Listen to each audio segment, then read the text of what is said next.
Syekh Siti Jenar hingga kini masih menjadi misteri.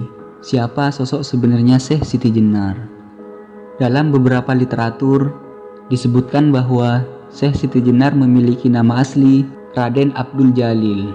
Namun ternyata ia memiliki banyak nama sebutan.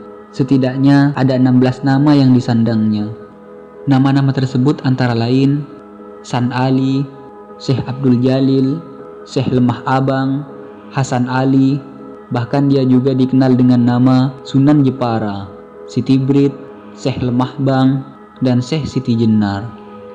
Nama terakhir, yakni Syekh Siti Jenar, merupakan nama filosofis yang menggambarkan ajaran tentang Sangkan Paran.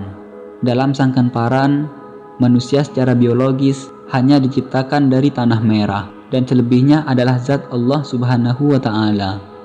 Dalam kitab Negara Kertabumi yang dikutip oleh Sofwan dan kawan-kawan dalam buku Islamisasi di Tanah Jawa, disebutkan bahwa Syekh Siti Jenar lahir di Semenanjung Malaka. Ia adalah putra Syekh Datuk Saleh, adik sepupu Syekh Datuk Kahfi, seorang penyebar agama Islam yang cukup terkenal di Jawa Barat. Dalam buku itu disebutkan bahwa Syekh Siti Jenar memiliki hubungan darah dengan Sunan Ampel dan wali lainnya. Saat beranjak dewasa, Syekh Siti Jenar pergi ke Persia dan tinggal beberapa lama di Baghdad. Setelah itu, ia pergi ke Gujarat dan kembali lagi ke Malaka. Ia menikahi seorang wanita dan memiliki beberapa orang anak, antara lain Ki Datuk Bardut dan Ki Datuk Fardun. Di lain cerita, dalam kegiatan Borobudur Writer dan Kultural Festival 2012, dalam acara tersebut diungkap bahwa Syekh Siti Jenar diduga adalah anak dari Sunan Ampel. Penulis buku Triogi Syekh Siti Jenar, yaitu Kiai Haji Muhammad Solihin, juga mendukung pendapat itu. Ia menyatakan bahwa Syekh Siti Jenar atau Syekh Lemah Abang adalah anak dari Sunan Ampel. Ini berdasarkan kitab Maktab Daimi. Kitab tersebut berisi dan menjelaskan silsilah Habib dan Sayyid, dan mengungkap fakta bahwa Syekh Siti Jenar masih sedarah dengan seorang wali.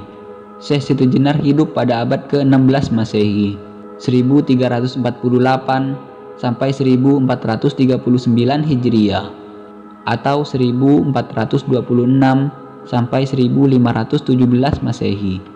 Ia dilahirkan di lingkungan Pakuan Caburan atau Cirebon saat ini. Sementara itu, dalam literatur lainnya disebutkan bahwa nama asli Syekh Siti Jenar adalah Sayyid Hasan Ali Al-Husaini, yang dilahirkan di Persia, Iran pada 1404 Masehi. Ia adalah seorang sayyid atau habaib, keturunan Rasulullah Shallallahu Alaihi Wasallam. Terlepas dari misteri asal-usul Syekh Siti Jenar, ia merupakan salah satu anggota Wali Songo yang mengajarkan ilmu tasawuf wujudiyah atau tasawuf yang mengandung paham wahdat al-wujud, yang mana ajarannya tentang keakuan, al-aniyah, ingsun, pribadi. Syekh Siti Jenar pernah menjadi anggota Wali Songo atas rekomendasi Sunan Ampel. Seperti asal-usulnya yang hingga kini masih menjadi misteri, riwayat kematian Syekh Siti Jenar pun juga sangat misteri. Masih simpang siur soal kebenarannya. Mitosnya, saat Sunan Kudus menghunuskan kerisnya, terdengar ledakan yang sangat keras, seperti besi beradu dengan besi. Lalu dilakukan tusukan kedua. Syekh Siti Jenar menghilang, tidak ada wujud jasadnya. Hingga tusukan keempat, tubuhnya melemas, bahkan kemudian mengucup menjelma menjadi bunga melati yang harum baunya. Syekh Siti Jenar akhirnya tewas setelah tubuhnya ditikam oleh Sunan Kudus dengan keris kaki Kantanaga yang diberikan oleh Sunan Gunung Jati. Sunan Kudus menghunuskan kerisnya setelah Syekh Siti Jenar diberikan sanksi hukuman mati atas ajarannya yang kontroversial bernama Manunggaling Kaulo Gusti. Pelaksanaan hukuman mati tersebut dilakukan di halaman Masjid Agung Cirebon secara terbuka, sehingga semua masyarakat dapat menyaksikan eksekusi tersebut. Ada cerita lain pada serat Syekh Siti Jenar. Disebutkan bahwa Syekh Siti Jenar mangkat akibat dihukum mati oleh Sultan Demak atas persetujuan Dewan Wali Songo yang dipimpin oleh Sunan Bonang. Bertindak sebagai algojo atau pelaksana hukuman mati itu adalah Sunan Kalijaga.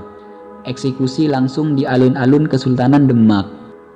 Sedang pada Babat Demak, Syekh Siti Jenar meninggal bukan karena kemauannya sendiri, tetapi ia dibunuh oleh Sunan Giri. Keris ditusukkan ke badannya hingga tembus ke punggungnya dan mengucurkan darah berwarna kuning. Setelah mengetahui bahwa suaminya dibunuh, istri Syekh Siti Jenar menuntut bela kematian kepada Sunan Giri. Sunan Giri menghiburnya dengan mengatakan bahwa dia bukan yang membunuh Syekh Siti Jenar, tetapi dia mati atas kemauannya sendiri. Di buku Wawacan Sunan Gunung Jati, pupuh ke-39, terbitan Emon Suryaatmana dan T.D. Sujana, dijelaskan Syekh Siti Jenar dijatuhi hukuman mati oleh Sunan Gunung Jati di Masjid Ciptarasa Cirebon. Lalu mayat Syekh Siti Jenar dimandikan oleh Sunan Kalijaga, Sunan Bonang, Sunan Kudus, dan Sunan Giri.